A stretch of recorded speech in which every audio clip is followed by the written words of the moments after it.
Welcome to Sunday Morning Live. I'm Sian Williams with the sounds of the South African Cultural Choir. We're here to celebrate a very special man. Good morning. Good morning. Lovely. More sweet harmonies from them a little later on in the programme. Also, we are on a little bit of a sugar rush. This is how much sugar we eat a week on average. That is about 238 spoonfuls. As obesity spirals, is overeating greed or a disease? And is a tax on sugar the only answer? Plus, we're all being watched and our data's collected. The authorities say they'll only use it if they have to. Should we trust the security services with our privacy? Christianity is declining, Islam's growing, as is those with no religion. Can we still call ourselves a Christian country? And actress Pauline McLynn joins Hardeep Singh Kohli to talk feathered friends and Father Ted.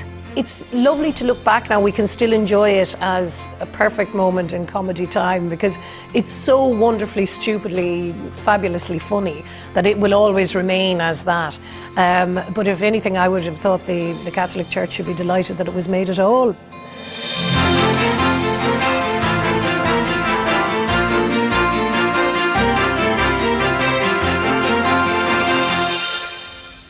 All that, and Tommy Sandu is here once again with our interactive screen to share your reactions with us throughout the show. Good morning to you. Good morning, Sian, and good morning to you at home as well. Yes, if you feel inspired by any of our debates and the opinions of our panellists, then all you've got to do is pick up your phone and get involved. The number on the screen is 08459 555 678, and calls cost up to 7 pence per minute plus your network's access charge.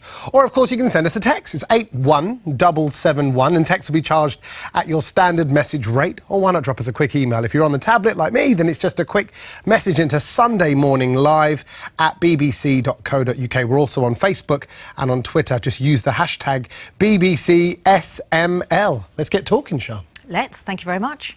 Joining us for our first debate this week, Dr. Michael Mosley, who's a science journalist and presenter of BBC Two's Trust Me, I'm a Doctor. Shami Chakrabarti, who's a privacy campaigner and director of the human rights group Liberty. Peter Hitchens, who's a columnist for The Mail on Sunday. And Angela Epstein, who's a journalist and broadcaster. Welcome to the programme, all of you. Thanks very much for being here. We are a nation of sugar addicts. 15 million British people are now obese. This week, doctors have joined dentists in calling for a sugar tax.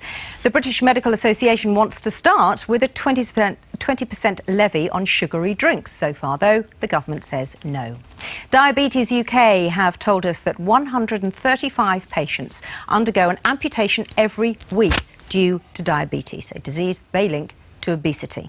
It's a big problem, with some saying obesity is a disability, even a disease. We'll discuss that in a moment. First, though, let's hear from Julie Creffield. Julie was 20 stone and wanted to exercise, but the GP told her she was too fat to run. She proved him wrong. Considerably lighter, we caught up with her to hear her views about being fat and healthy. My name's Julie Creffield and I'm on a mission to get 1 million overweight women running.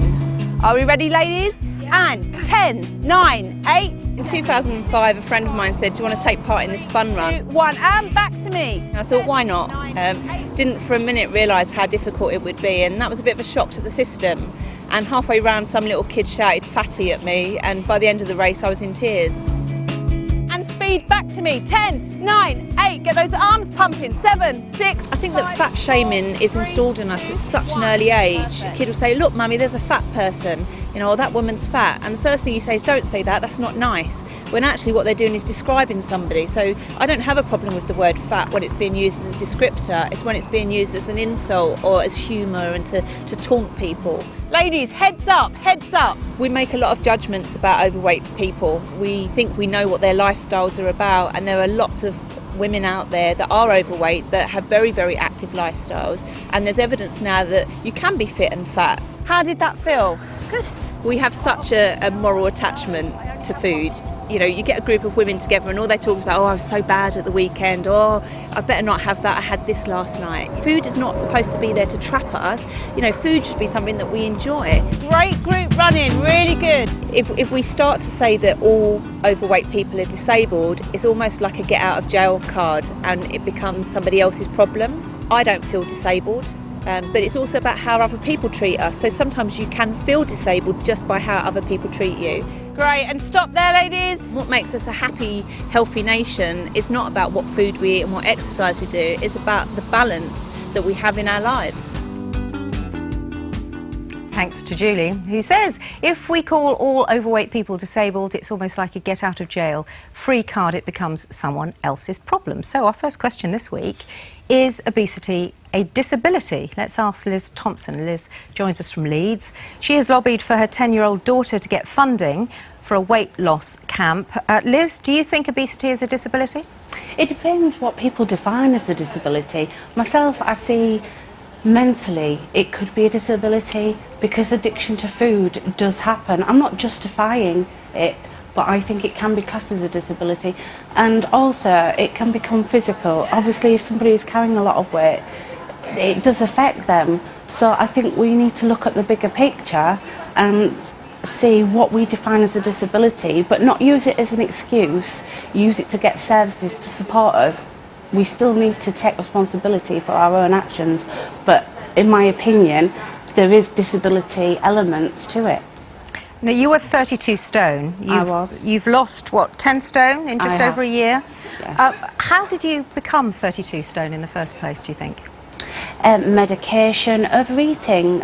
You know, I'm not here to say make up excuses. I had a poor relationship with food. I used food as an emotional crutch. You know, by the time you get to a certain weight, you feel a bit deflated. You feel like you've not only given up on yourself, but services, the GP. You feel stereotyped, and you're trying to make a difference and trying to make an active change. But then, you know, there's the media input, there's medical evidence, there's the government statistics, and it puts pressure on a person to be this ideal weight and statistic, I believe. And your daughter, Holly Ann, who's 10, she's had Yeah. a problem with her weight as well, hasn't she? Yeah. So she's 8 stone. She is. And 5 stone is the normal weight for somebody, or the average weight for somebody of her age. And you wanted to get funding for her. Why? Can I ask how she got to be large in the first place? Of course you can. When she was younger, she was 5, and for some reason she genuinely did just put weight on. My other 2 children are at a fit and average weight, and so is my partner. I was very conscious of her weight once she was 5, and I did seek help from the school nurse and say, look, is it the portion controls? Am I feeding her emotions? You know, I went and asked for support. Unfortunately, we went to the GP to see about a rash, and the GP had said, you know, I'd be more worried that your daughter's fat and she needs to see a dietitian. Right, and what was your reaction to that, to being told that your daughter was fat? I was disgusted, not because fat is fat. It's not a nice word, but let's be honest, it's what it is. But I was upset for her because I didn't want her to have an image or to have worries around her, you know, self-confidence, what she eats, how she eats. She's a very active child, is Holly Ann. All right, just stay there, Liz. Angela, whose responsibility is it when people become obese, and whose responsibility is it to fix it? Well, the thing is that obesity is a multifactorial complex. There are psychological issues, there might be societal issues, there may be emotional issues, but the upshot is there is an element of personal responsibility. Now, as the mother of, say, for example, an 11-year-old, she doesn't do the shopping, she doesn't choose what we make for dinner. I have to take responsibility as a parent, so I think initially parents have an enormous amount of responsibility, and while your contributor may well have sort of discovered that there are kind of biological reasons, the upshot is that if you eat too much, you put on weight. And we have Liz also... is saying it's a mental health problem. Well, but And that's the irony, because it's almost like arguing against itself, because on the one hand, you know, in the footage we saw before, it's like, is there a get out of jail card for looking for reasons for why people are obese? Or we've lost the ability to distill it down to its basic elements, which is we don't exercise enough. We've got a sedentary culture, and we don't sort of encourage people kids particularly, to go outside and play. So Liz, it's about what you buy, what you have in your store cupboard, and not exercising in the main. Well, until you're in somebody's shoes, just because you visibly look overweight or obese, I know people that are thinner than myself, are not as fit as myself, and they actually eat more than me, because a size and a number on a scale does not define a person. I don't want to talk long, but I want to just make this fact known that I empowered my daughter. I went to Slimming World, and I went to the gym, and I took some classes. I won't say what they are, but I took some classes, and I was the biggest person in that class. And I tell you something, there was grown men that left some of them classes because I took myself to make better, to show my daughter better. OK. The thing is that obesity is costing the NHS £15 billion a year. Michael, is obesity a mental health issue? Is it a disease? Is it simply a lack of control? Is it greed? What is it? I think it's actually largely a metabolic disorder that we generally blame the patient. And we have historically blamed the patient for the things we don't understand. And we have said, for example, eat less, do more exercise, and that will cure it. And it hasn't cured it. We've actually seen a massive surge in obesity since the 1980s. And if you believe the studies, we have become more active since the 1980s. And unfortunately, I looked at the exercise thing and I was thinking, unfortunately, exercise does not lead to weight loss. Every study that's ever been done shows that doesn't happen. There is something else going on. We know that between 50 and 70% of obesity is genetic in origin. Some 50 to 70%? 50 to 70%. This is what the twin studies is unequivocal. I mean, nobody's arguing with it. So there are some people who are genetically predisposed to putting on weight. Generally they have larger appetites. And it's not, it's because they have larger. Yes, it's not that their metabolism is slower or anything like that. Right. It's just that they are, the studies on identical twins show unequivocally that there is this very strong genetic component. Where were all those people during, say, wartime Britain or immediately after the war when there was rationing, when you really didn't have an obesity issue then? Because what concerns me is that we almost sort of find demographics to fit the science behind it. If you need to intake a certain number of calories every day in order to sustain a healthy lifestyle and a healthy weight, and you exercise more, so you burn off more, you hear about these Wimbledon champs that have to, you know, they need 10,000 calories a day, then I don't understand why the science doesn't somehow point to the fact that obviously if you exercise more and you feel better, the thing also, is, you don't sit in front of an iPad. It simply isn't true that they have. This is a belief, it's a widely held belief. There was a classic story, a guy called Banting, who first invented probably the most famous diet of all, which is the low-carbohydrate diet back in the 1890s, and he wrote a diary about it. And he said, what I do is I go out and I row. I row for 3 hours every single day, and all it does is it makes me hungry. And that's what happens. Right, but how can you... The science is unequivocal. Right, the science is unequivocal, but, says Michael, but if you look at the statistics, and I remember going out in the 1980s and being told to ask people why they were eating such unhealthy food. It was the 5 a day had just come out. Now, there are about 6% of people then who are obese. Now it's gone up to 1 in 4. So despite us being educated and told what we could be eating to make us healthier, we're clearly not doing it. Why not, Peter? Well, for most people, if you eat more, you'll get fatter. And it's as simple as that. And the question is, why do we eat more and why do we eat the wrong things? 2 things strike me. One is that the old-fashioned family life where people gathered around a table twice a day and then they would have a midday meal and it didn't eat much in between, has disappeared. People now graze all the time. The second thing is the mad advice that we're given. You actually see in coffee shops things called low-fat muffins. Now, who cares whether it's low-fat? Fat doesn't make you fat. The thing that will make you fat in that muffin is the huge amount of sugar in it. Yes. And and I see people queuing up and they say, I'll have a skinny cappuccino. And they then have cappuccino made out of skimmed milk, something we used to think so disgusting we only gave it to people in prison.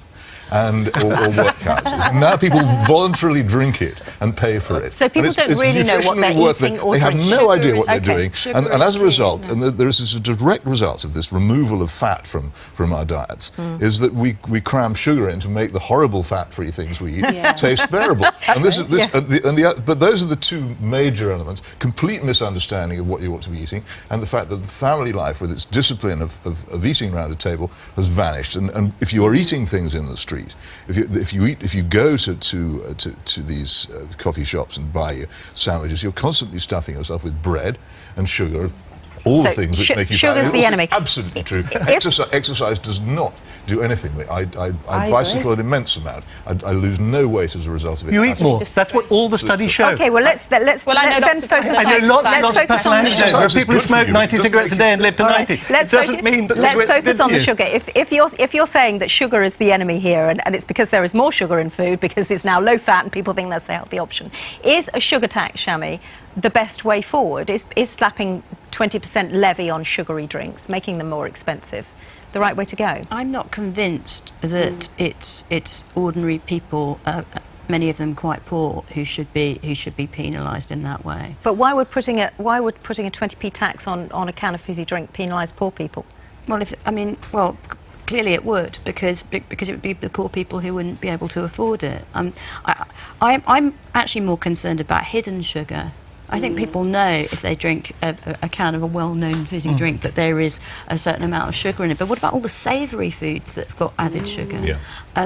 I have rarely met a seriously overweight, wealthy or highly educated person. I do think there's a relationship between... It's very interesting because statistics are that actually the group, the social classes 1 and 2, if you're male, you are more likely to be overweight and obese than if you're a social class 5. Oh, really? The reverse is true if you're female. Oh, I see. The National Child Measurement Programme of 2013-14, the most deprived part was 12%, that's the obesity prevalence among reception year children, 12% compared with 6% in the least deprived part of the country. So, in other words, it does suggest that if you have less money, you're more likely to be obese. It depends on which social group you look at, and it also depends on which age you look at, because that's true of some groups that are not... I can hear Liz agreeing with that. Liz, what are your thoughts on what you've heard so far? Well, just to pick up on a point about obese people being uneducated, I've actually got a degree. And I actually take responsibility for my weight. I do find that doing, fad diets and stuff, on some labels I noticed in a supermarket it said there was no added sugar. Then when I looked on the back it said 1%. And I thought, now, are we to trust this or are we to not? The people that want to make a difference are trying. And, you go into a supermarket, I take the point on that, there is people on the poverty line and I accept that. You go into a supermarket, I saw a pack of 6 donuts for 49p. I saw a pack of 6 apples for 69p. Where is the logic in that? I don't understand. You walk into a supermarket and all you see is the high fat and high sugar foods on offer. You can get a bag of carrots for 49p. Well, not always you can, and trust me, I do a slimming lifestyle change and I buy a lot of fruit and veg, and there's a lot of hidden sugar in fruit. Yes, it's good sugar, but still that needs to be taken in moderation. Yeah, okay. And actually that goes with the statistics, actually, because there was a report from Cambridge which suggested that less healthy foods were cheaper than more healthy foods. I mean, it seems ridiculous. And of course, it's the high fructose corn syrup that's going into foods as well, and the palm oil, and the things that we didn't really have there. Do you not think that by sort of looking at sugar tax, and I agree there will be those who will be penalised because of that, we're trying to identify the enemy. We're trying to have a one-size-fits-all argument to explain why we have crippling levels of soaring obesity in this country, and we're moving away from the whole issue of personal responsibility. We're saying, it's the manufacturers who are smuggling sugar into food, or it's the people that sort of eat on the go because they're working too long or whatever. Look at just the basic dietary educational factors here that we need to to understand. You know, fat, like you say, fat used to be the great enemy. Now it's sugar. By identifying one thing, it gives people license to bulk up on something else. You have to unpack the whole argument and just look at it purely from an educational point of view. Well, you know, that means that's right. the problem. Clearly, you're right that we have to take personal responsibility, but we're also responsible to each other. And you gave the perfect example in the context of the mother feeding her family. But you're also now talking about public education. You are talking about manufacturing. All of these factors. But public education is constantly offering people excuses, and people use the word addiction the whole time. There is no such thing as addiction. It has no existence. There's no objective proof that any such thing exists. And it's the permanent excuse. I can hear Liz saying, yes, there is, yes, there is. No, there isn't. There's absolutely none. It's zero. There is no objective evidence for it. You cannot establish its presence in the human body. Okay, sorry, Liz. You can establish it fairly clearly in the brain. Yeah. Hang on a sec, everybody, because we use it all the time. All right. I just want Liz. I will. I'll come back to you in a sec, Michael. I just want Liz's quick reaction on the addiction point. Liz. Right, okay. Food is an addiction. Caffeine is addiction. Sugar is addiction. It's how we manage that. I agree with taking personal responsibility. I took my child to see the GP and a child psychologist. The child psychologist said my daughter has an emotional attachment and addiction to food. There has been proof and a study by a well-known professor in Leeds saying that there is proof with addiction to food. Right, let's get the scientific... Liz, thank you, and thank you too, Peter. Psychology Michael. is not exactly a hard science. Where's she getting the food from? Where is she I think there's essentially... I disagree, I must admit, about the addictions. I mean, I think you can get addicted to alcohol and tobacco, and I think... You can certainly use them and carry on using them along until the they spectrum. kill you, but I disagree about the sugar tax, because I think the thing about sugar tax, and I do appreciate that it hits the poorest most. Unfortunately, they're also hit hardest by the problems associated with being obese, such as becoming type 2 diabetic, losing your legs and things like that. And what's interesting in Mexico is they put a sugar tax on 10%, and that has led to a fall in consumption, particularly by the poor, of around 20% in their consumption of Coca-Cola. Coca-Cola, or fizzy drink sales, have fallen that much. The government has got nearly $1 billion in tax. It seems to me like a win-win situation. OK, let's get some reactions from Tommy. Tommy. So the same kind of split we've got here in the studio, we've got at home as well. A lot of people a little bit unsympathetic with their comments. The term self-inflicted is banding around a lot on social media. Mark, let's keep moving up with Mark in Manchester. He's saying disabled people can't help their problems. With treatment, people can always lose weight. At Delicate on Twitter says, obesity isn't a disability but a symptom of a flaw in society. A lot of panels saying the same things. It's our collective responsibility to raise the quality of our food. Robert on Facebook says, if one is obese to the point of being disabled, then yes, it's a disability, even if the obesity is entirely their own fault. Helen saying, if you're not disabled and if the disability is your own fault, then no extreme sports enthusiast will count as disabled. And Mr. Peds on Twitter says, if you treat obesity as a disability, then you are normalising a self-inflicted problem. I think that's what you were saying earlier on as well. Tommy, thank you very much for those. Do keep your comments coming in. Thank you here, and thanks to Liz as well. Coming up, she was the housekeeper who couldn't take no for an answer when it came to a cup of tea at Father Ted's. Now, Pauline McLynn talks to Hardeep Singh Kohli about why she's swapping comedy for a bit to fight animal cruelty.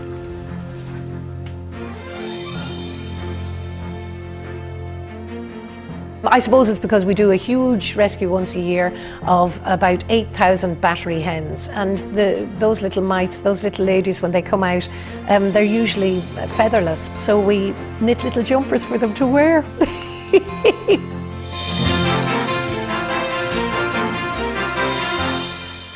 We are being watched and our data is being stored. The security services have records of our calls, texts, emails, transactions, the list goes on. They say it's to keep us safe. A government-backed independent report into surveillance this week, called A Democratic Licence to Operate, says our privacy will be considered at all times in the collection process. What does that actually mean? And what's more important, personal privacy or national security? Do we have to sacrifice one to safeguard the other? Do text, call, email, or use social media to talk to us? And Tommy will let us know later. Shami, there was a High Court ruling on Friday on the emergency legislation on the collection of bulk data, and they said it was illegal. What does that mean? Well, it means that now Parliament is going to have to think again. The courts have rightly given the government and indeed parliamentarians time to reconsider what the legal framework should be for this kind of data retention. But I think the most terrifying thing about this whole debate is whether you're with me or against me on the precise balance between privacy and security. We've not had the debate. The security agencies have been building their capacity and their practices to put us all under surveillance, not targeted surveillance of the traditional kind that we became comfortable with, but really surveillance of entire populations around the globe. And this has happened without proper parliamentary debate, let alone public debate, let alone law. And it's that lack of democracy and that lack of respect for the rule of law that is, I think, the most terrifying part. So it's a lack of democracy, Peter? Well, it is actually a huge increase in the power of the state, and it is a destruction of the presumption of innocence, which is the key to our liberty. People go on about democracy. Frankly, you can take or leave democracy, as far as I'm concerned. It hasn't done us much good. It often leads to tyranny. But what really stands between us and tyranny is the rule of law, is jury trial, is the inability of the state to lock us up when it feels like it. And that's based on the presumption that we're innocent until proved guilty. Once the state has the power to poke into our lives as if we're guilty the whole time, that's gone. Our whole relationship with the state changes and its relationship with us changes. And these things are in fact completely unproven. What you'll find, these enormously expensive security services, which we now have, which a country of our kind, in my view, shouldn't have at all, vastly expensive, have to justify the huge cost of themselves by claiming all the time they're protecting us against terror. They can never actually show that they've done so. Well, they do say or that whenever they've they're foiled challenged, a they say, well, number it's of so plots, secret. terrorist plots so that they secret, wouldn't have we been able can't to tell do you. had they not had the If I data. tried to claim expenses from my newspaper on the basis that well, it's so secret, this, I can't tell you. I went to lunch with somebody, it cost 150 quid, but I can't tell you who it was or what I got out of it. They'd tell me to get knotted. And I think we should say the same to the security service. If you are really protecting us, show you're doing so. These vast organisations are actually a menace to our liberty. We're always being told that we're creating things called Britain's FBI. We're not. We're creating Britain's KGB. We should be very careful allowing these people to do these things at all. Surveillance should be directly targeted at individuals on a warrant signed by a minister responsible to Parliament. Under no other circumstances should they be probing into our private life. If you've got Even nothing then, to it's hide, you've got nothing to fear. Absolute rubbish. And there are so many people who are scooped up by the state at airports. It happened during the early stage of the war Nothing to hide, nothing to fear. This is the slogan that I've been listening to from every Home Secretary, practically, certainly since 9/11, and it's simply not true. The innocents have a lot to protect and to fear. Think of my friend Doreen Lawrence, now a national treasure, Baroness Doreen Lawrence, who years after her son's murder finds out that not only were the killers not under surveillance, she and her family were under surveillance instead. Why? Because they were embarrassing the police with their activism. Angela, pick that up. Not only that as well, but they've been spying on human rights organisations like Amnesty and others. Why do that? Why do that? What is, I don't what is care. the point I of that? don't care if the state want to know when I pay my gas bill, if I pay my gas bill, who I pay my gas bill to. I believe very strongly in having nothing to hide. I was very happy to voluntarily get an identity card when they were introduced. I know they've since been junked, because I think the argument for the greater protection of the state knuckles all the other arguments about surveillance. We offer information about ourselves every day of the week. Every single person who has any presence on social media, who ticks the boxes at Tesco to say, yes, I'd like to hear about all the offers that you've got, who fills in any kind of form for a charity organisation, we voluntarily submit data about ourselves every single day of the week. So it's our fault for giving it away in the first place. It's not a question of fault, and this is why I get very, not with you personally, but I get very irritated about the argument about well, we have to have long and involved discussions about why we should be having it, should be having it. We live in extraordinary times where the threat of terrorist activity is at its height, and I think that I would much rather, if the state can be bothered to look at what I bought at the supermarket last week, if it in any way protects the country and protects me from any kind of terrorist activity, go ahead. Can I just put something go and have a look? I suspect that we're both feminists. And I'm not. Well, no, okay, it doesn't matter. I suspect that we're both. I believe in equality and human rights. I don't want to be labelled as a feminist. Okay, forgive me. I suspect that we both believe that there's a lot of violence in the home. That lots of women and children have been abused in domestic dwellings over the years, all over the world. Do we agree about that? Yes, but would that justify placing cameras and microphones in every domestic dwelling on the basis that the innocent have nothing to fear. Do you drive down a motorway where they have speed cameras? Do you walk through a street where there are CCTV cameras? We are monitored all the time. We have to get this in proportion, though, don't we? Well, but you're not getting it in proportion. You don't have to like it. You don't have to like it. We accept it. To everybody who says if you have nothing to hide, I have nothing to fear, I say, all right, then will you please send me all your medical records, your education records, your bank accounts, every single detail of your private life, and then give me permission to publish it. Everybody has. I must admit, I think it's scary how much of our information is already out there, and I don't really think about it most of the time. But occasionally I did. I came across an extraordinary story the other day, and it was in the States. There'd been a murder. The police had DNA, but they had no suspect. So they went to this ancestry website where people send in spit tests, and they tell you about whether you were descended from Charles II or whatever. And they used that to track a guy down.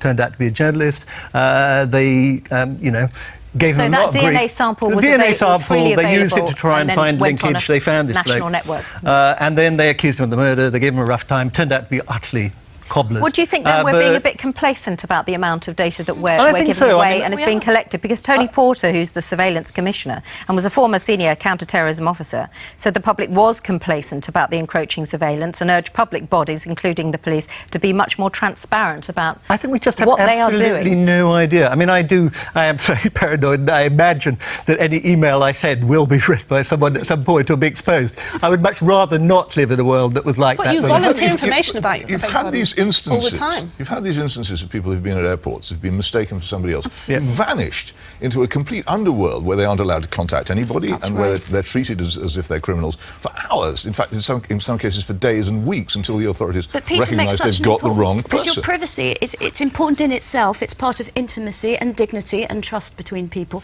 but it's also essential to lots of other rights and freedoms too. You can't have a fair election without a secret ballot. You can't have a fair trial without confidential legal counsel. And even though sometimes we say that free speech and personal privacy are in tension, ask a journalist to give up their confidential sources and they'll tell you how dangerous that is and why they won't do it. But is it snooping, though? I mean, that's the question.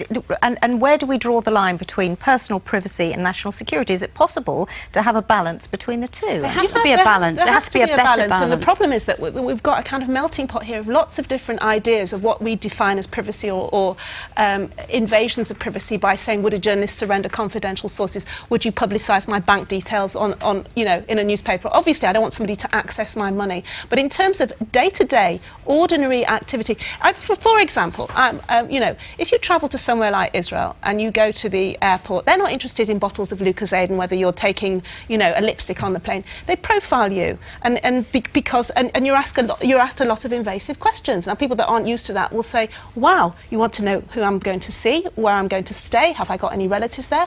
But the threat of national security is so intense. I mean, I accept it because I would rather that than the threat to our national security, Peter, is getting higher and higher, and therefore the level of surveillance needs to be greater. I don't think there's any demonstrable proof of that. What we do the work of the terrorists over and over again. Governments and media do the work of terrorists by hugely overestimating the size of what they do and the power of what they do to disrupt us. In fact, they have very little power, and most of their power comes from the fact that we panic whenever they strike. And if we did less panicking and more thinking about terrorism, they would be less of a threat to us. If you really don't want terrorism, the simplest thing to do is absolutely straightforward: don't give in to it. If nobody had ever given into it, terrorism would have died out. The fact is, terrorism has been incredibly successful in the Middle East. The Palestine Liberation Organization has risen to enormous power and strength on the basis of it, and the Irish Republican Army beat the British government to nuclear power in Northern Ireland because we gave into that. So people look at the world and they think, well, if you can overthrow and defeat a major government with terrorism, we'll do it. If you don't want terrorism, don't give into it, but don't take it out on the population. All right. Because you're so feeble. OK. Tommy? Most people are saying that they've got nothing to fear and therefore nothing to hide, but a lot of comments saying that they don't trust the security services with the information. Michael saying if the information they gather leads to saving even one life, then he's OK with it. Richard on Twitter saying security is also the reason given by totalitarian states for blanket surveillance. Warrantless data collection is privacy invasion. Peter on email saying, I feel strongly that our business should be our business and not shared at all. I, for one, do not wish to live in a big brother state. Davy Boy saying, anyone who thinks the powerful cannot access any of your private data if they want to is dangerously deluded. And Lee on Facebook saying, of course we trust our security services. We're all happy citizens who trust the spooks completely. Hello to the spooks. That's brilliant. Thank you very much, Tommy. I just want to pick up on the comment, Angela, about totalitarian states use surveillance, arguing that it's in national security, and isn't that the way we're going, where we're happy to give all our information to the state because we're so worried about what might happen to us? Do it most of the time anyway. And against your argument, Peter, a lot of terrorist activity is fueled by social media and fueled by the kind of debating forums that people can find, exchange information, find out about access to broader platforms to discuss these things. It doesn't matter. It's a personal view. You can have any view you want. That's the beauty of free speech, as it is. But from my perspective, as a regular, ordinary person, not particularly high profile, I don't have a government position, whatever. I don't care what the state want to do about me and my personal domestic business. You absolutely should, because Okay, by not caring, you actually help to destroy a heritage. We in this country, the people of the United States, all the Anglosphere countries, have an incredibly precious possession, because they've all got charters. In our case, the 1689 Bill of Rights. In America, their 1789 equivalent, which say basically, don't trust the government. Never trust the government, always restrain it, never allow it to do anything beyond the absolute minimum. It's not doing anything that no, but in all those countries, in all those countries where that doesn't exist, compromise. One last one from the Shami, individual is please, constantly Peter. under threat from the state. Okay, one last one. It will. What do you think about the environmental protesters, right? Not jihadis, just radical vegetarians who found that undercover cops had been living with them intimately as partners and fathers of their children for up to 7 years. That happened in recent times in this country? Well, that's what can happen to dissenters, how dissent in a great democracy like ours can be treated as suspect I'm not behaviour. a dissenter. We talked about this idea of having nothing to hide, nothing to lose. I'm not a radical campaigner. I don't have anything that I think would in any way attract the authorities to track me in any way. And if they do, they really have too much time. I just think there is a wider problem, which is the wider problem is the fact that there are a lot of hackers out there who could access our data, whether it is the government, whether it is Albanians. My data. Unfortunately, what they might do is hack into your bank account and remove all your money. And that's a whole new debate, which we'll have to do another day. Thank you very much. Thank you all. And thank you. Do keep your comments coming in on that. We'll read some more out later.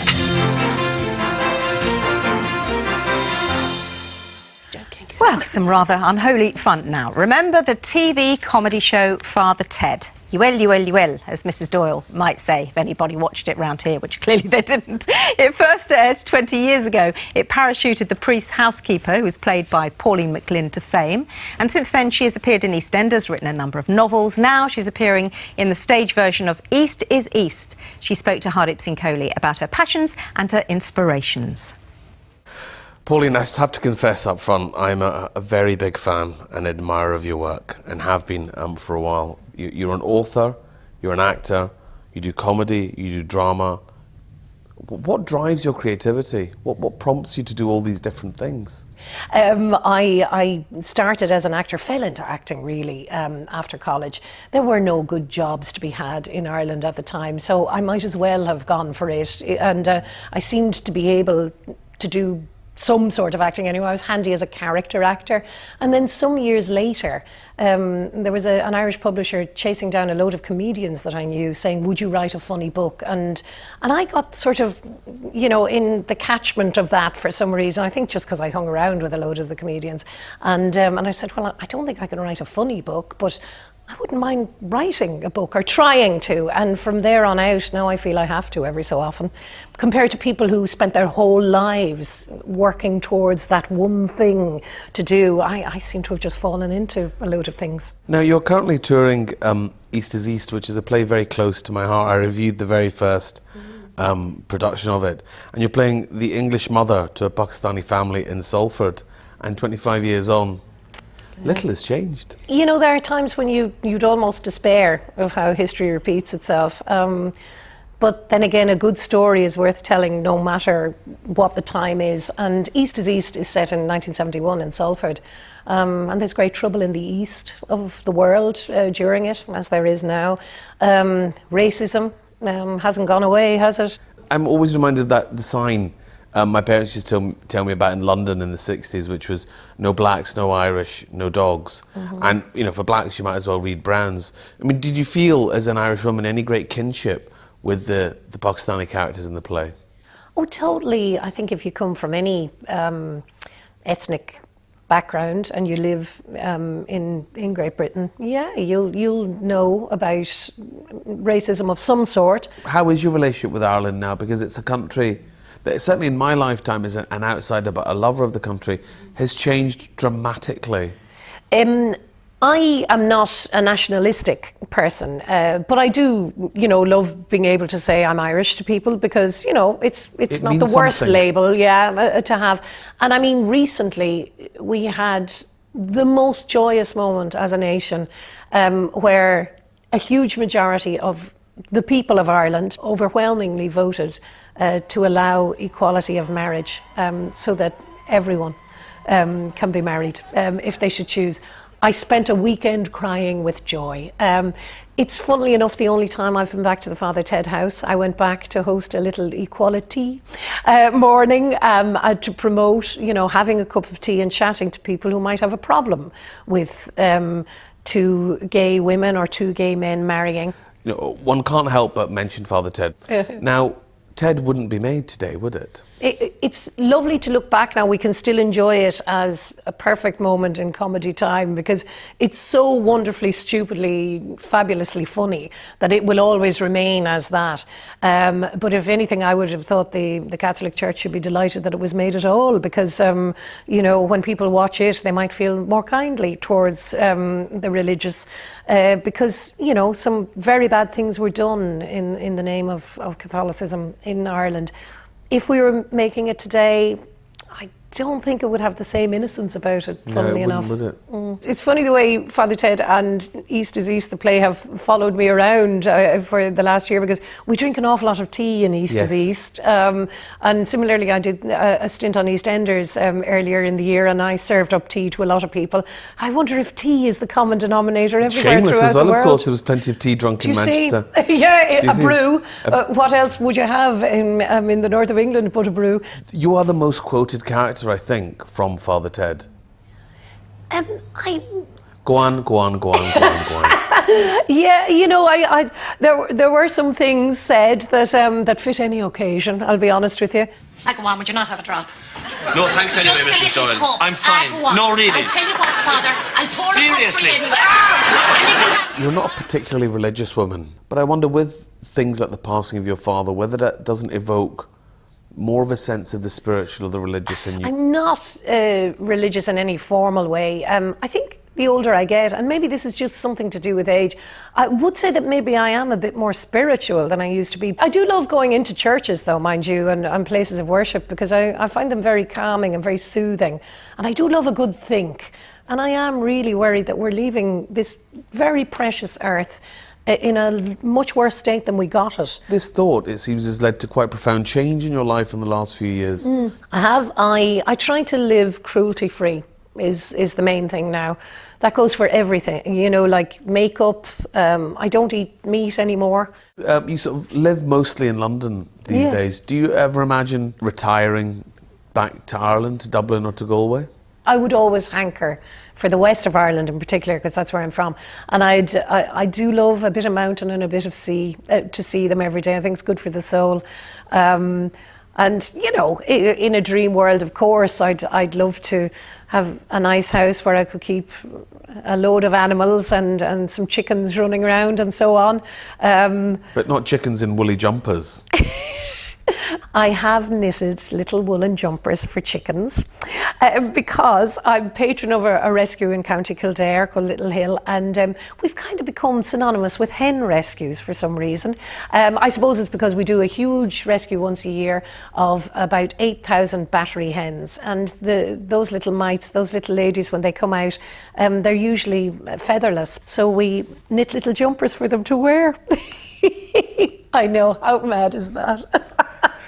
You've left me with a smile. Pauline, it's been an absolute pleasure. Thank you. I think I love her. I actually think I love her. I think I love her. I'd like those jumpers for chickens, wouldn't you? Pauline McLynn is currently touring in the stage version of East is East until the end of September. Now, who's this quote from? "We should feel proud to say this is a Christian country." It was Prime Minister David Cameron back in Easter this year. For how much longer, though? Christianity is in decline in Britain, particularly the Church of England. Its governing body met last week to tackle many issues, including trying to be more representative as a national church. But is it too late? And is it right to say that Britain is still a Christian nation?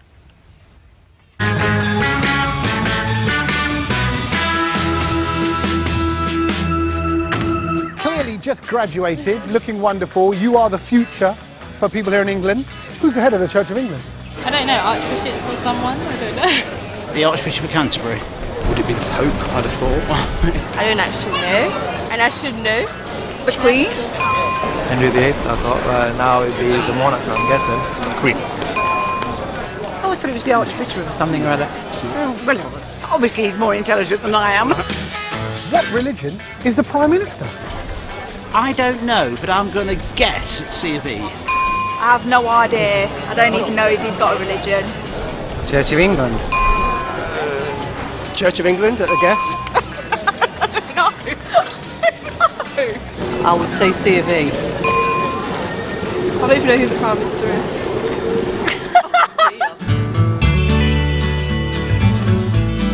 Does England have a national faith or religion? I wouldn't say that England had a national faith or religion. We're a multicultural society. No. People are entitled to their own faith, whatever they choose. Yeah. We have C of E, Church of England, but we're open to all faiths and beliefs. So, Is there one, though? Is there one that defines this island that we're on? I don't think there's one singular one. I think it's a mixture. There's lots, really, isn't there? There's lots of religions. I would say Church of England, I think. And if it's not Church of England, I would say Catholic. No. Well, no, but that's what I would say. Don't mean to say I'm right. That's why we'll have a fight later. That's the best thing about Leicester, definitely, because it's multicultural. And there's so many faiths. It's difficult to have one faith because you're forcing people to believe in something that they don't want to believe in. And that was in Leicester, one of Britain's most diverse cities, of course. Although Christians still in the majority there, seems to be some confusion about whether Britain even has a national faith. Joining our panel this morning, Anglican vicar and chaplain to Parliament, the Reverend Rose Hudson-Wilkin. Good morning to you, Rose. Morning. Nice to see you. And from our BBC studio in Manchester is Church of England worker and interfaith activist Anjum Anwar. Welcome to the programme. Thank you for joining us from Manchester. The question we're asking this morning, is Britain still a Christian nation? Peter, you're a Christian, is it? No, it's not. It hasn't been for years. Formally it is. But the interesting thing is the coronation service in 1953 was a wholly Christian, indeed Protestant service, and the Queen was crowned as the Protestant monarch of a Protestant nation. When, as will have inevitably sadly happened, the next monarch is crowned, it will not be possible to hold such a service because it will not be possible. Why? Well, because it simply will not be reasonable to claim that this is still a Protestant Christian country, or even a Christian country. It's a country indifferent to religion in the most part, and with many non-Christian religions now legally equal to Christianity in status. And the idea that we can continue to claim to be a Christian country it seems to me absurd. I wish it were not so, but it is the case. We have ceased to be a Christian country, and it's absurd to claim that we are one.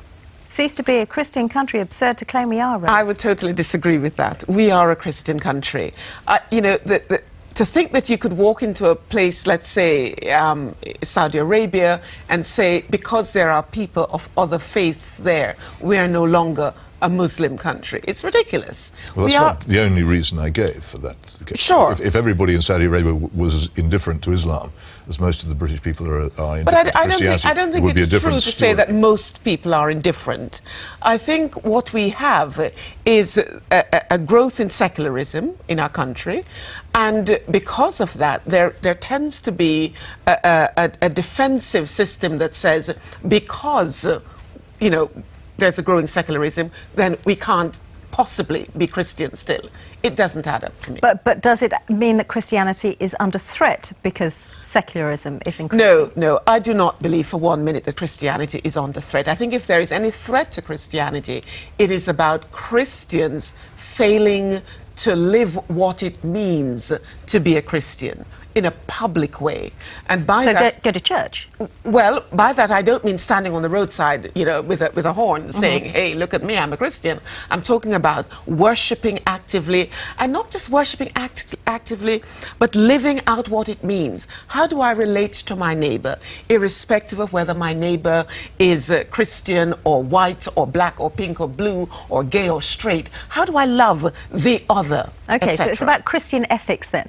A country that's been founded on Christian morality, that's Christian how it should... principles, and I think it is still there. Okay, still there. Do you agree? I think Rose is a fantastic advert for the Church of England. Actually, I also agree with Peter though that there's a difference between being formally Christian, as in the Church of England is the established faith and it's interwoven, with the Constitution, bishops in the House of Lords, etc., etc. That is clearly still there, but in practice, it's a more diverse society, including in terms of faith. I think it's possible to have multiple identities. I think there are people who probably, when they're polled and surveyed, no longer call themselves Christians, but nonetheless feel that they are part of a Judeo-Christian tradition. But I don't think this is problematic. What's important is that we rub along together well, we treat each other well, we have respect for different faiths and people of no faith, and perhaps most importantly for heresy in any faith community, which I think is incredibly important. And I think people need to just chill out a little bit about some of this stuff. And so it doesn't matter whether we're a Christian country or not. The badge doesn't matter. I don't think the badge matters as much as some people do. Angela? I think, and I say this as a Jewish person, I think the Christian heritage of this country matters enormously, and I always find it rather peculiar that when these discussions take place, people still touch base with the kind of cornerstones of Christianity when they want to get married, if they want a church wedding, if they want to have a christening, at a funeral. Often people are buried in churchyards. The Christian principles underpin our judicial system, or the principles of fairness and justice. What concerns me is, yes, diversity is important. Yes, we need to rub along together, but there is a thin line between multiculturalism and acing everything that represents what the heritage of this country is. Now, I say this as a bystander, and I would hate somebody to cancel Christmas on my behalf. I love listening to carol services. I love the fact that there is a Christian tradition here, and it pains me as somebody who is not a Christian to see that we have to have such a kind of massive accessibility to the diverse elements of this country that we knuckle everything that represents what it is to be Christian, and I think that's a great shame, because I want to sort of celebrate that as this being the part of the heritage of the country that I live in. Andrew, and if I can just go to Andrew, because I think it's interesting as a Muslim working in a Christian community, how do you see things panning out? Do you think Christianity is declining? I think we have to be very careful here that how does one measure Christianity. If I can quote Linda Woodhead, Professor Linda Woodhead from Lancaster University, who said that yes, Christians may be leaving the church, but they're not leaving church values. So we have to be very extremely careful. We are a multi-religious society, but we have Christian values too. But are those Christian values different from Islamic values or Hindu values? Because I relate to all those love thy neighbor and looking after your elderly, looking after your neighbor. So I think we have to be extremely careful. As someone who works at a cathedral, I see the lived Christianity on a daily basis, but that is not necessarily what I see outside. Only a few days ago I was at a conference, and in 3 hours after going through sessions with some A-level students, I was quite surprised that only 2 hands went up when I asked the question, do we have any Christians in this room? They may not have been actively going to the church, but after further discussions, they held Christian values, e.g., the values that we are discussing, being kind to others. So I think it's how we measure whether we are still a Christian country, inverted commas. It's very, very yeah, it's a good important. point. How do you measure Christianity? Christianity isn't just about being kind to other people, nice though it is for people to be kind to other people. One of the problems about Christianity is that it requires you to behave well even when you think nobody is looking, which is what most people don't do.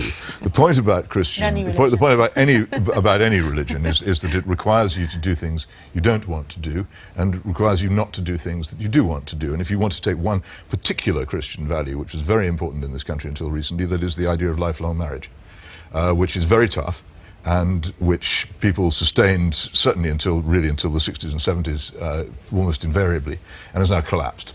And there's no question about this. In the Church of England's own prayer book, it quite plainly says that you marry for as long as you both shall live until death do you part. Rose, and there's no compromise about that, but the Church itself has abandoned any kind of real defence of this, and it's collapsed. And so the fundamental Christian value on which the family is based, which is the only transmission belt by which Christianity can be passed from generation to generation, has gone. I'd like that. To pretend that hasn't happened is absurd. I think the reality is, of course, we believe that marriage is a lifelong commitment. I believe that. I did a wedding yesterday, and I want to see marriage to be lifelong. But the reality is that we're faced with, if someone is beating the living daylights out of the other person, should that continue to be a lifelong relationship? So we have to wrestle. We have to wrestle with the reality that is there before us. Christianity, of course, is not just about saying, I'm going to be kind to you and vice versa. Christianity is about a faith in God, a faith in Jesus Christ, etc. And then how does that faith pan out? It is about how we then live that faith out with each other. It is about respecting the other. That means, of course, people of other religions must be allowed the space and given, I want to use the word permission, but perhaps that's not the right word. The fact that we practice our faith encourages others also from other traditions and other religions to practice their faith. I want to bring in Anjum here. If the Church of England is declining faster than other denominations, why is that? Is that because we're becoming a more multicultural society, the growth of Islam? Is it because we're becoming a more secular society? The number of people saying they don't subscribe to any religion. What would you say is the biggest threat to the Church of England? I think the biggest threat to any faith is aggressive secularism, basically. Whereas, as I quoted, that you have people who live the Christian values in their life on daily basis, but they may not recognize that as Christian values. So we have to ask the question, what is happening? And we have a danger of aggressive secularism, which wants What do you mean when you say aggressive secularism? Well, I think from what my understanding is that religion for an aggressive secularism says, well, you can have your religion, but keep it at home as a private affair, not in the public domain. All right. And I think that is something that is very important. And as a Muslim, I can't really hide my faith. My headscarf gives the game away immediately. So my faith living in the public domain is something that's very important for me. And I think maybe the Christian community now live their faith according to how they see it. Anjum, thank you very much. Tommy, Pleasure. quick reaction from home. Yeah, let's quickly hear from Glynis. Glynis says there are more people in supermarkets these days than in churches due to the fact that supermarkets are now open on a Sunday. David on Facebook says, I don't know a single person who goes to church. It's finished in any meaningful way in this country. And Lizzie Do on Twitter says, to the people who think it's not a Christian country, well, I guess they won't want Christmas and Easter holidays then. And just very quickly to go back to earlier conversation about security services, it says, I agree with Peter Hitchens' comments about the right to privacy. Angela, you should publish your passwords if you care so little about security. And Steve in Lancashire says, how will the security services stop terrorism if they aren't allowed to look at phones, computers, etc.? They're not interested in general public life. The problem is with one of the correspondents touched on this here is this idea of Sunday opening. There's talk now of extending Sunday opening hours. We've lost, I think, as I say, as an observer, what identifies a person as a Christian, aside from going to church and all the kind of the ritualistic side.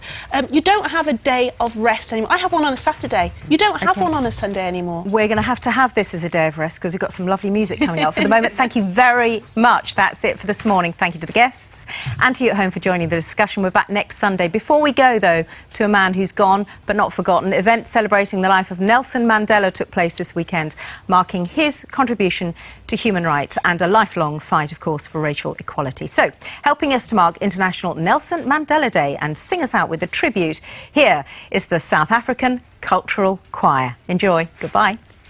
Nelson Mandela, Mandela.